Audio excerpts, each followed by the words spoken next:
Think you're doing kettlebell swings correctly? Here's the hard truth. Most people turn it into a sloppy squat and don't even realize they're missing 80% of the results and quietly risking their lower back. So let me ask you, are you actually training power or just surviving the movement? Let's start with what almost everyone gets wrong. Walk into any gym and you'll see people bending their knees too much, dropping into a squat and lifting the kettlebell with their arms. It looks like a swing, but it's not. It's more like a confused hybrid of a squat and a front raise. And here's the problem, that mistake shifts the load away from your hips and dumps it straight into your lower back and shoulders. That's not just inefficient, it's dangerous over time. Now here's where it gets interesting, because fixing this isn't about doing more, it's about doing less, but doing it right. Before I show you the correct way, think about this. What if I told you the kettlebell swing is not an arm exercise at all? In fact, your arms should feel almost passive. Sounds strange, right? Good, because that's your first light bulb moment. The swing is actually a hip hinge power movement, not a lift. Now imagine this. You're standing about a foot behind the kettlebell. Instead of picking it straight up, you hike it back between your legs like snapping a football. That's your starting move. Already most people are doing something completely different. They squat down, grab it, and lift. But the real swing begins with that hike. It sets the rhythm and loads your hips like a spring. Let's break this down step by step. Feet about shoulder width apart. Not too wide, not too narrow. Toes slightly turned out. Now here's the key. Push your hips back, not down. This is where people mess up. If your knees go forward a lot, you're squatting. If your hips go back and your shins stay mostly vertical, you're hinging. That's exactly what we want. Your back stays neutral. No rounding, no overarching. Think of your spine like a solid steel rod. Now grip the kettlebell, tilt it slightly toward you and hike it back.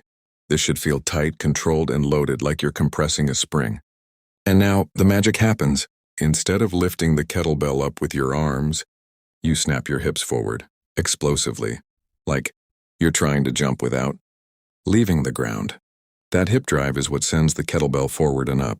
Your arms? They're just along for the ride. Think of them as ropes attached to the kettlebell. They don't lift, they guide. Here's a simple analogy. Imagine cracking a whip. The power doesn't come from your hand, it comes from the base. Your hips are that base. If your hips are weak or slow, the swing dies. But if your hips are explosive, the kettlebell floats effortlessly. Now pause for a second and ask yourself, when you swing, do you feel your glutes snapping, or do you feel your shoulders burning? That answer tells you everything about your form. Let's talk about the top position. When the kettlebell reaches chest height, your body should be in a straight line, ankles, hips, shoulders aligned. Glutes squeezed tight. Core braced. No leaning back. No shrugging your shoulders. If you're leaning back, you're losing control and stressing your spine. Then comes the descent. And this is where another big mistake happens. People try to control the kettlebell too much or drop into a squat again. Instead, let gravity bring it down and guide it back between your legs by hinging at the hips. It's like a pendulum, smooth, rhythmic, powerful. Now let's layer in some intermediate fixes. Once you've got the basic hinge and hip snap, start focusing on timing. The kettlebell should feel almost weightless at the top. If it feels heavy the whole time, you're muscling it instead of projecting it. Another tweak, your breathing. This is huge.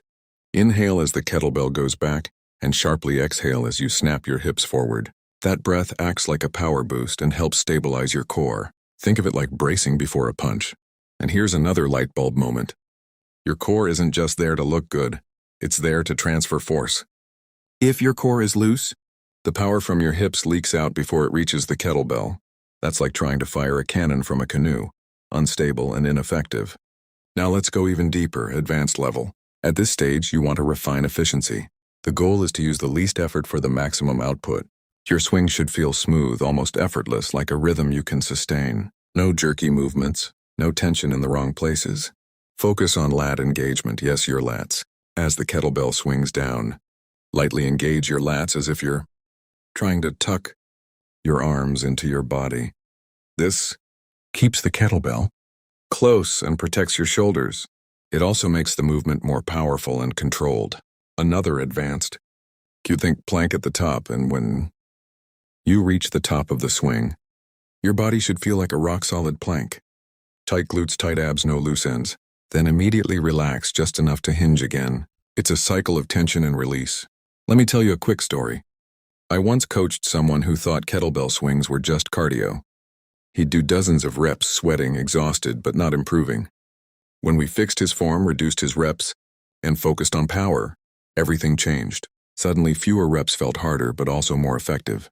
His strength improved.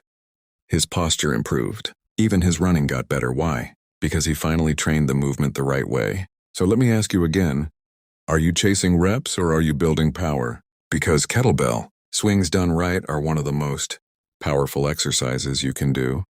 They build explosive strength, improve posture, strengthen your posterior chain, and even boost conditioning. But done wrong? They're just wasted effort. Or worse, an injury waiting to happen. Now let's quickly recap. Start with a proper hip hinge, not a squat. Hike the kettlebell back like a football snap. Drive your hips forward explosively. Let your arms stay relaxed. Reach a strong plank-like position at the top. And maintain a smooth, rhythmic flow throughout. Simple, but not easy. Here's your challenge. Right now, wherever you are, grab a kettlebell and do 10 perfect swings. Not fast, not sloppy, perfect. Focus on your hips, your core, your timing, and notice how different it feels when everything clicks. Because once it clicks, you'll never go back to the wrong way again. Keep practicing, stay patient, and remember, mastery isn't about doing more. It's about doing it better.